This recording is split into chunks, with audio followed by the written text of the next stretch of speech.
Do you like puzzles?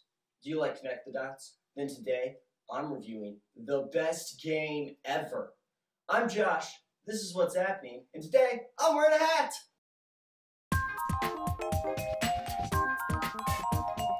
Connect the dots might not be the best comparison for this game, because there's a lot more than that going on here.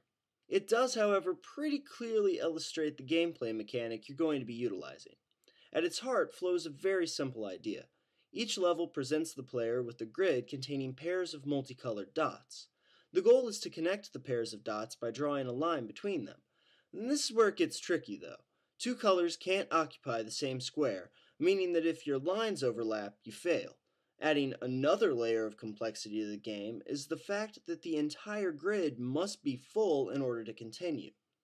Flow also keeps track of how many moves it takes you to complete a puzzle and rewards perfection with a shiny star. Flow is one of those games that you'll just instantly be comfortable with. The best word I can use to describe Flow is soothing. The minimalistic playstyle and sound really help you to zone out and just enjoy the puzzles. Flow's music needs to be pointed out too, and I would if there was any. The only sounds Flow makes are a few drip and splash effects. Other than that, the game is completely silent. Like I said before, I actually found this rather enjoyable, but I can see how some people might find the noise a little grating during extended play. Luckily, Flow is compatible with your iTunes library and doesn't fight for dominance like a few other apps. Flow's graphics are also simple, though they are bright and colorful. They fit very well with the overall environment Flow creates.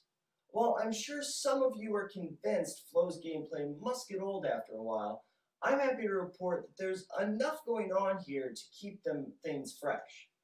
The difficulty ramp is very engaging, and the learning curve is right where you want it. Almost every level is just a bit more difficult than the last. The biggest payoff comes in the changeover from the regular pack to the bonus pack. Just when things start to get a little bit frustrating, the return to 5x5 boards is very refreshing, and you'll find yourself having even more fun with them this time around. The manner in which you need to go about solving puzzles changes from time to time too, with the focus of some levels shifting to filling the entire board. The only bad mark against the game comes from the 8x8 pack. 150 same-size puzzles was a little bit much. Like I alluded to before, controlling the game understandably gets more difficult as the boards get bigger, with the iPad-centric boards being the most annoying.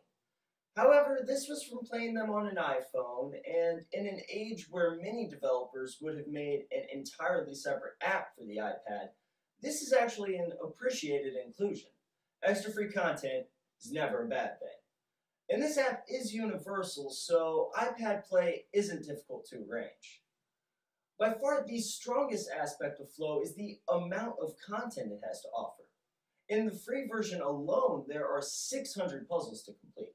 In terms of straight gameplay time, it took me about 4.5 hours to get through the first 3 packs. Now, spread that over the few minutes here or there playstyle of iOS games, and this is well worth the price of admission, which is ad support. Flow Free is more than just a demo version. It's basically an entire game, so I don't really mind the ads. And in all honesty, they weren't all that annoying to begin with. Flow currently has several level packs available for purchase, and buying any of this additional content will also remove the ads in case you find them a little bit more bothersome than I did. Oh, and I almost forgot to mention that Flow has an entirely different play mode. Time Trial is pretty much just a speed run of the levels, but it is a lot of fun and adds some replay value to a game that would be sorely lacking of it otherwise.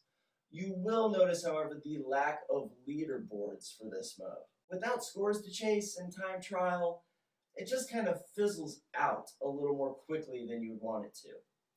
Now, as far as I'm concerned, Flow is a must download, if only to just try it out.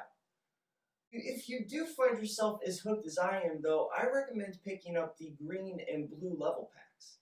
Like said before, the same size boards are a little redundant. Of course, at that price, you could snag all of the packs for just $2 extra, but regardless, Flow is definitely worth checking out. So there you have it, guys. Another review in the books. Have you downloaded Flow? Have you played through this game? Do you agree or disagree with my review? Let me know down below in the comments. Also, feel free to hit up the comments with any kind of suggestions for any game that you'd like to see me review on the show here. Even if you don't do any of that, though, I want to thank you for checking out this episode of What's Happening. So thanks a lot, and I will see you guys in a couple of weeks.